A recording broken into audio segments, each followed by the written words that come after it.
Bonjour et bienvenue sur Radio Éveil. Merci de nous rejoindre une nouvelle fois.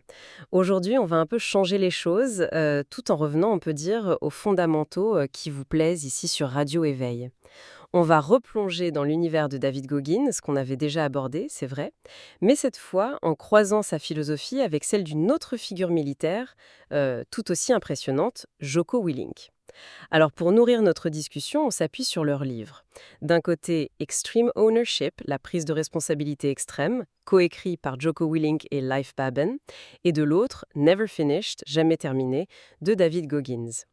Deux anciens Navy SEALs, deux parcours marqués par une discipline de fer, mais bon, deux approches assez distinctes du dépassement de soi. Notre mission aujourd'hui, essayer d'extraire les leçons les plus percutantes. Comparer un peu leur vision du leadership, de la résilience, de la discipline personnelle aussi, et puis comment surmonter les obstacles. Prêt pour cette exploration, il est. Alors, commençons peut-être par Jocko Willink et son concept phare, l'extreme ownership. Pouvez-vous nous en dire plus sur l'homme et puis cette idée centrale? Absolument. Alors, Jocko Willink et Leif Babin, ce sont d'anciens commandants Navy SEALs. Leur expérience la plus marquante, et ils en parlent beaucoup, c'est la bataille de Ramadi en Irak, en 2006. C'était l'un des environnements urbains les plus dangereux de ce conflit, il faut bien le dire. Et c'est de là, de se creuser, qu'ils ont tiré les principes d'extreme ownership. L'idée, c'est vraiment de transposer ces leçons du champ de bataille au monde du leadership, que ce soit en entreprise ou dans n'importe quel groupe humain, en fait. Le cœur de l'extreme ownership, c'est simple et radical à la fois. Le leader assume la responsabilité absolue de tout ce qui touche à sa mission, à son équipe. Il n'y a pas d'excuses, pas de blâme rejeté sur les autres ou sur les circonstances, la malchance, peu importe. Si l'équipe échoue, c'est le leader qui a échoué. Si elle réussit, c'est l'équipe, bien sûr, mais la responsabilité initiale, elle incombe toujours au leader. C'est une posture assez forte, hein. Il donne un exemple très parlant dans le livre. Un vice-président, son plan stratégique échoue, et au début, il pointe du doigt ses équipes. Manque de compétences, mauvaise exécution, les excuses habituelles, quoi. Jocko lui suggère d'adopter l'extreme ownership.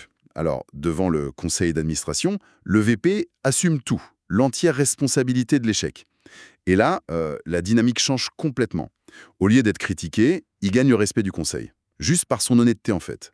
Et cette prise de responsabilité, ça a ouvert la voie à des solutions concrètes, ça a permis de rectifier le tir. Ça montre bien comment assumer, ça change la donne. C'est un concept fort, oui, cette responsabilité totale. Ça me fait penser justement à la responsabilité radicale dont parle David Goggins dans Never Finished. Mais lui, il l'applique de manière très individuelle, sur sa propre vie, ses échecs. Chez Jocko, comment cette responsabilité, elle s'étend concrètement à la dynamique d'équipe?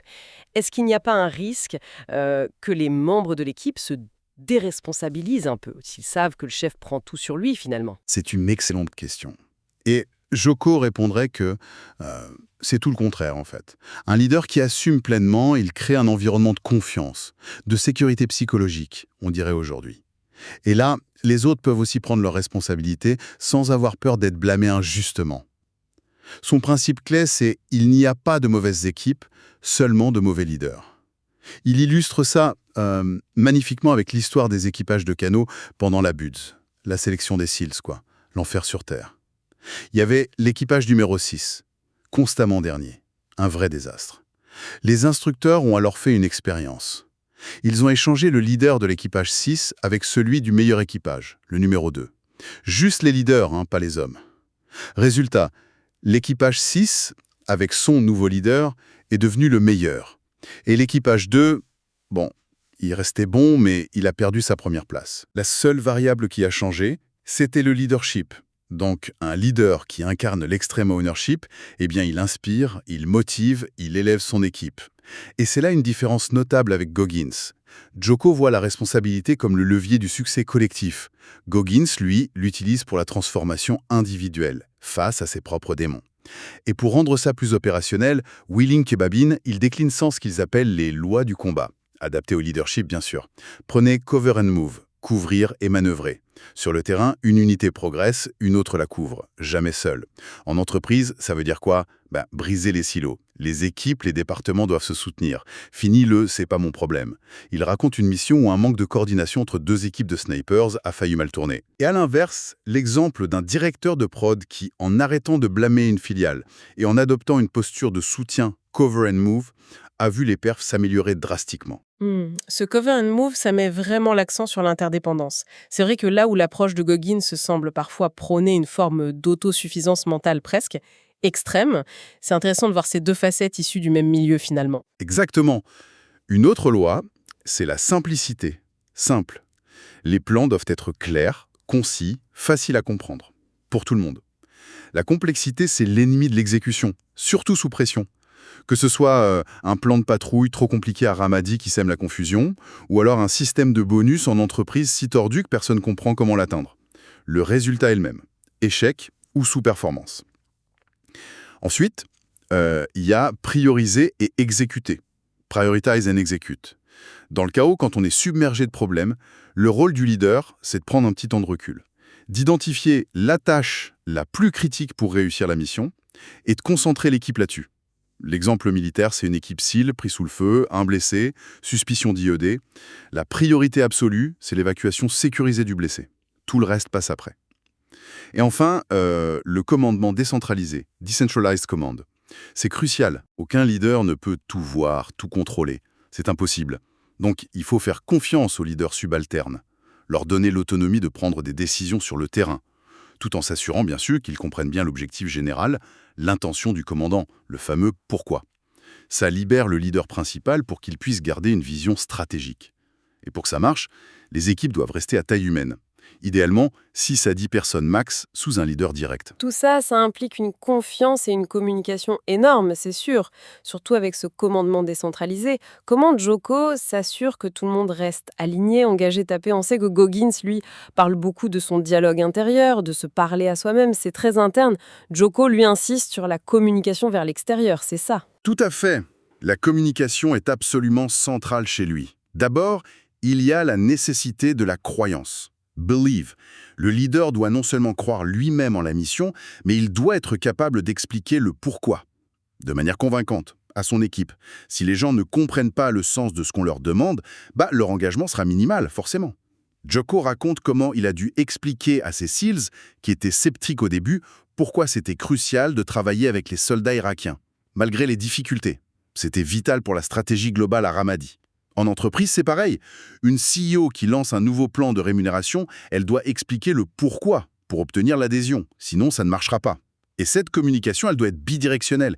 Il faut guider vers le bas, leading down the chain. Expliquer la mission, le pourquoi, la stratégie, le rôle de chacun, mais c'est tout aussi crucial de guider vers le haut. Leading up the chain. Informer ses propres supérieurs de la réalité du terrain, des besoins, des obstacles. Il ne s'agit pas d'attendre passivement les ordres.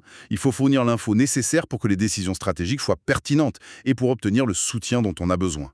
Et le socle sur lequel tout ça repose, c'est la discipline. Pour Joko comme pour Goggins, d'ailleurs, ça c'est un point commun fort. La discipline personnelle, c'est la fondation de tout. Se lever tôt, s'entraîner rigoureusement, maintenir des standards élevés même quand personne ne regarde. C'est cette discipline qui crée la capacité à exécuter, à rester calme sous la pression. Et paradoxalement, c'est elle qui offre la liberté d'agir efficacement. Transition parfaite vers David Goggins. Lui aussi, ancien Navy SEAL, passé par la BUD/S. Et pourtant, son approche dans Never Finished, elle semble beaucoup plus viscérale, centrée sur une lutte intérieure presque solitaire, non? Son mantra, Never Finished, jamais terminé, ça suggère que la quête de la maîtrise de soi, c'est un processus sans fin, une bataille perpétuelle contre ses propres démons, ses limites. Il faut dire qu'il part de loin, une enfance terrible, marquée par les abus paternels, le racisme, des insécurités profondes. Le livre décrit sans phare son point le plus bas, à 24 ans. Près de 135 kilos, un job d'exterminateur qu'il déteste, une estime de soi inexistante. Un moment charnière, c'est quand il décide d'aller confronter son père. Pas pour chercher l'absolution, non, mais pour réaliser qu'il ne pouvait plus utiliser son passé comme excuse pour son présent misérable. C'est une prise de conscience d'une violence assez inouïe, non? Absolument brutal, oui. Et c'est là qu'il formule sa propre version de la responsabilité radicale. C'est très proche de l'extreme ownership de Joko, en fait, mais appliqué à soi-même avec une intensité presque effrayante. Goggins dit en substance: ton passé douloureux, ok, c'est peut-être pas ta faute. Mais ton futur, lui, il dépend entièrement de toi. Il faut arrêter de se voir comme une victime pour reprendre le contrôle. C'est vraiment le point de départ de sa transformation spectaculaire. Et cette transformation, chez Goggins, elle se forge dans la souffrance, acceptée, voire recherchée. Il fait une distinction intéressante entre l'espoir, qu'il juge un peu passif, fragile, et la croyance, celle qui naît de l'épreuve surmontée. Il utilise l'analogie des expériences de Kurt Richer sur des rats, tu sais. Ah oui, les raquinages? Exactement. Ceux qui avaient été sauvés une première fois d'une noyade nageaient beaucoup plus longtemps la seconde fois. Pas par simple espoir, mais parce qu'ils croyaient pouvoir être sauvés à nouveau. Une croyance gravée par l'expérience. Pour Goggins, la vraie résilience, la vraie foi en soi, ça ne s'acquiert qu'en traversant volontairement le feu. Il appelle ça son mental lab, son laboratoire mental. Chaque difficulté, chaque échec cuisant, chaque douleur physique ou mentale, ça devient une opportunité d'étude. Il faut disséquer ses faiblesses sans complaisance, analyser pourquoi on a flanché. Pas pour se morfondre, mais pour en extraire du carburant mental. Sa perte de poids massive, plus de 45 kilos en quelques mois pour entrer chez les SEALs. Son premier échec à la sélection des pararescue avant de réussir celle des SEALs. Tout ça est analysé, transformé en leçon pour renforcer son mental. C'est un processus constant. Il parle énormément de souffrance, oui. D'aller chercher l'inconfort. On a l'impression qu'il court après, alors que Joko, lui, avec ses structures, sa planification, il cherche plutôt à maîtriser l'environnement pour minimiser la souffrance inutile pour son équipe et maximiser les chances de succès. Comment Goggins justifie cette quête active de la douleur? C'est ça qui est un peu... C'est une différence fondamentale d'approche. T'as tout à fait raison. Joko structure pour maîtriser le chaos externe. Goggins, lui, plonge dans le chaos interne pour se maîtriser lui-même. Pour lui, l'inconfort et la souffrance sont des outils de croissance, indispensables. Il croit qu'on ne découvre son véritable potentiel qu'en allant volontairement au-delà de ses limites perçues, jusqu'au point de rupture, le breakdown. Et c'est dans cette rupture et dans la capacité à se relever ensuite que se trouve la vraie force. Ses exploits en ultramarathon, c'est l'illustration la plus extrême, bien sûr. Courir des courses comme le Leadville 100, 160 km en altitude, ou le Moab 240, 386 km non-stop dans le désert. Et ça avec des blessures, des problèmes de santé sérieux, fibrillation atriale, œdème pulmonaire suspecté. C'est fou. Pour lui, cette douleur extrême, c'est pas un signal d'arrêt. C'est une source d'information brute, à traiter dans son mental lab. L'échec lui-même, c'est juste une donnée ludique. Ok, j'ai échoué là. Pourquoi? Qu'est-ce que ça m'apprend sur ma prépa, mes faiblesses? Il utilise aussi ce qu'il appelle la décision d'une seconde. Dans un moment de panique intense, comme pendant la Hell Week des SEALs, s'obliger à prendre une seule seconde pour penser calmement, au lieu de réagir instinctivement par la fuite ou l'abandon. Cette micro-pause, elle permet de reprendre le contrôle de son esprit. Et tout comme chez Joko, la discipline est reine. C'est la base. Mais Goggins lui donne une dimension presque mystique. Un outil capable de remodeler fondamentalement qui on est. Il cite l'influence de son grand-père, le sergent Jack. Sa discipline stricte mais juste a planté les premières graines, avant qu'il n'apprenne à s'infliger sa propre discipline bien plus féroce. Goggins est convaincu qu'une discipline de fer peut changer l'ADN, permettre de surmonter des limitations qu'on croyait innées, physiques ou mentales. Son objectif ultime, c'est de devenir uncommon amongst the uncommon. Exceptionnel parmi les exceptionnels, par la seule force de cette volonté disciplinée. Ce chemin a l'air incroyablement solitaire quand même, très centré sur l'individu face à lui-même, alors que Joko, lui, place l'équipe et la mission collective au cœur de tout. Quelle place Goggins accorde-t-il aux autres dans cette quête acharnée? C'est vrai, son combat est avant tout intérieur, mais il insiste quand même sur l'importance cruciale de l'entourage, à travers sa métaphore du foxhole, le trou de combat. Il faut être impitoyable, dit-il, dans le choix des personnes qu'on laisse entrer dans son cercle intime, dans son trou de combat métaphorique. Il conseille d'éliminer activement les personnes négatives, celles qui doutent de vous, celles qui tirent vers le bas ou encouragent la complaisance. Pour Goggins, mieux vaut avancer seul que d'être ralenti ou affaibli par un entourage toxique. Ceux qui sont dans le foxhole et doivent être des alliés inconditionnels. Un autre outil mental qu'il utilise souvent, c'est le mantra « Roger that ». Face à une difficulté, une mauvaise nouvelle, un obstacle imprévu, la réponse doit être immédiate. Roger that. Bien reçu. Exactement. Terme militaire. On accuse réception de l'info sans se plaindre, sans ruminer, et on passe immédiatement à l'action pour trouver une solution ou s'adapter. Roger that. Et maintenant, on fait quoi? Ça coupe court à la victimisation et à la perte d'énergie en jérémiade. C'est très direct. D'accord. Donc, deux parcours, deux philosophies nées du même moule, les forces spéciales, mais qui proposent des chemins bien distincts. Si on essaie de synthétiser un peu, quels seraient les grands points communs qui les relient malgré tout? Malgré les différences de style et de focus, les fondations sont assez similaires, oui. On retrouve chez les deux une forme de responsabilité absolue. Extrême chez Joko pour l'équipe, radical chez Goggins pour soi. Ça se rejoint sur le fond. La discipline, c'est non négociable pour les deux. C'est la clé de voûte de leur système. Tous deux martèlent l'importance de repousser les limites perçues, qu'elles soient physiques ou mentales. La force mentale est primordiale. Et bien sûr, leur expérience de Navy Seals, c'est le terreau commun d'où tout ça émerge. Mais c'est dans les nuances que ça devient vraiment intéressant, non? Leurs approches diffèrent considérablement dans l'application. Tout à fait. La différence majeure, c'est le focus. Joko est orienté vers l'extérieur. Le leadership d'équipe, le succès de la mission collective. Goggins, lui, est tourné vers l'intérieur. Le combat contre soi-même, la maîtrise personnelle poussée à l'extrême. L'approche varie aussi beaucoup.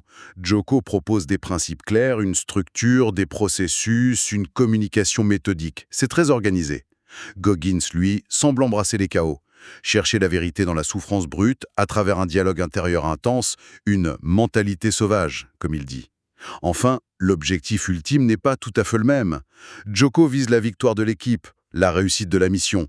Goggins vise une évolution personnelle sans fin. Devenir uncommon, ne jamais être fini. C'est une quête perpétuelle. Concrètement, alors, pour nos auditeurs qui cherchent peut-être à s'améliorer, que ce soit dans leur travail ou leur vie perso, comment peuvent-ils utiliser ces deux philosophies? Elles semblent parfois un peu contradictoires, même. En fait, elles offrent des outils complémentaires, je pense, adaptés à des contextes différents. La méthode Joko, elle est directement applicable au leadership organisationnel.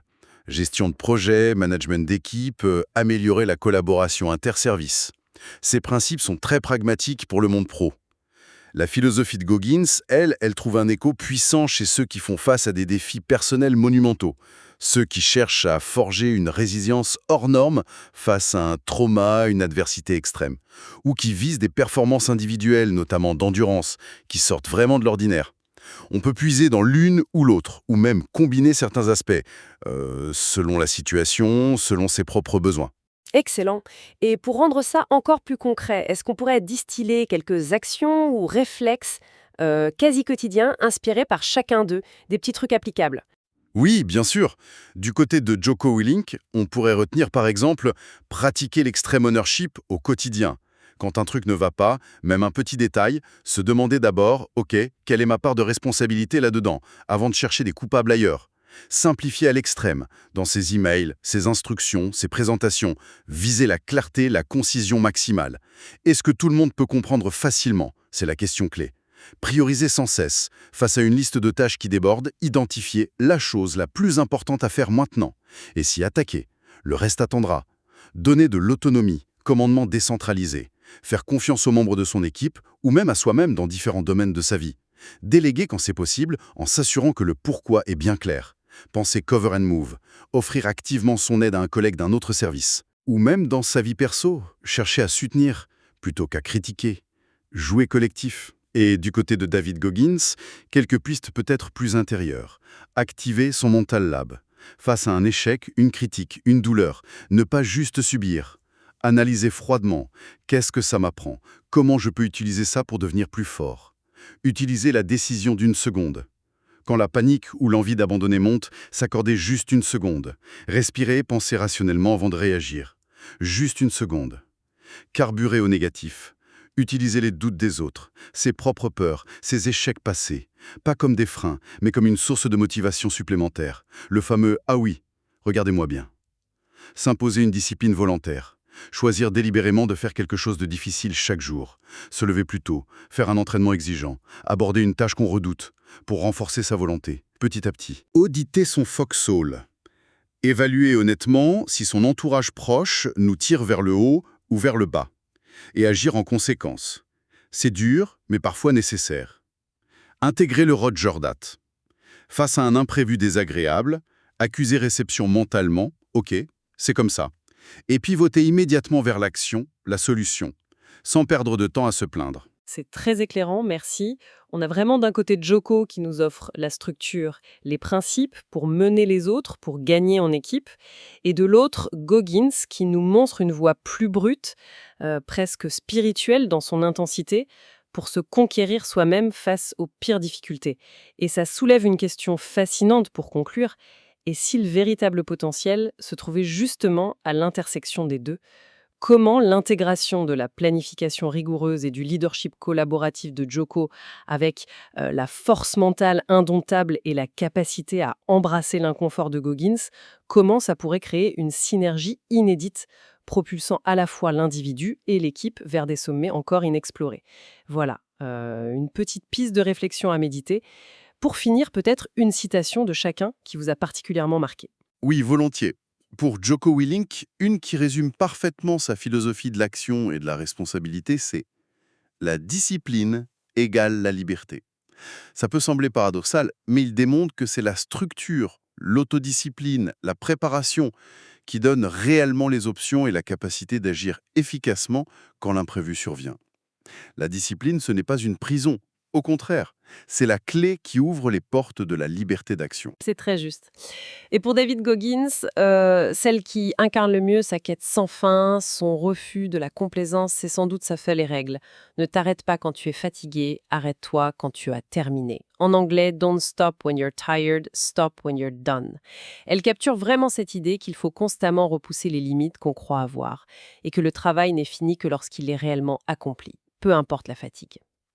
Voilà qui conclut notre exploration approfondie d'aujourd'hui. Un immense merci à vous toutes et tous d'avoir écouté Radio Éveil.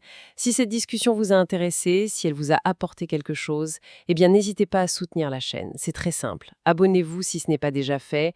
Laissez un commentaire pour partager vos réflexions, un petit j'aime si le cœur vous en dit, et puis partagez cette vidéo autour de vous. Votre soutien est vraiment précieux et nous aide énormément à continuer. Au nom de toute l'équipe de Radio Éveil, je vous souhaite une excellente journée et une très belle continuation. À bientôt!